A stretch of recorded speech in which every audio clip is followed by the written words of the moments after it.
jour sec. La noblesse de Saint Joseph. Quand Dieu le Père décida de donner son Fils au monde, il voulut le faire avec l'honneur qui lui est dû, car il est digne de tout honneur et louange. Il prépara une cour royale et un service digne de lui. Dieu désira que son Fils, même sur terre, reçoive, sinon aux yeux du monde, du moins à ses propres yeux, un accueil à la fois digne et glorieux. Dieu n'a pas improvisé le mystère de la grâce, l'incarnation du Verbe. Depuis longtemps, il avait préparé ceux qu'il choisit pour participer à ce mystère. La cour du Fils de Dieu fait homme était constituée de Marie et Joseph. Le Dieu 3 fois saint n'aurait pu trouver de serviteur plus digne pour veiller sur son Fils divin. Réfléchissons particulièrement à Saint Joseph, chargé de l'éducation du prince royal céleste et terrestre.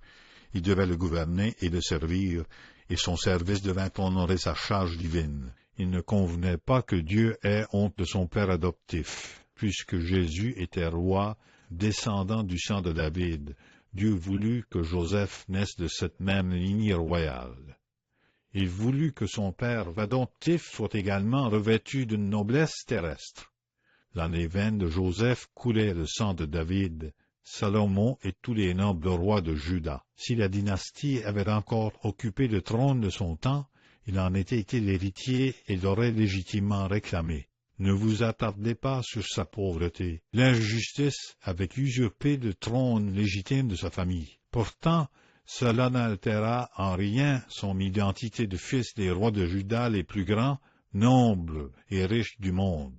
Dans les registres de recensement de Bethléem, le gouverneur romain dut reconnaître et enregistrer Joseph comme héritier de David. Là réside son ascendance royale, claire et portant la signature qui en prouvait l'authenticité. Mais vous pourriez demander, pourquoi la noblesse de Joseph importe-t-elle? Jésus n'est venu que pour s'humilier. À cela je réponds, le Fils de Dieu, qui choisit de s'humilier durant sa vie, voulut aussi unir en sa personne toute forme de grandeur.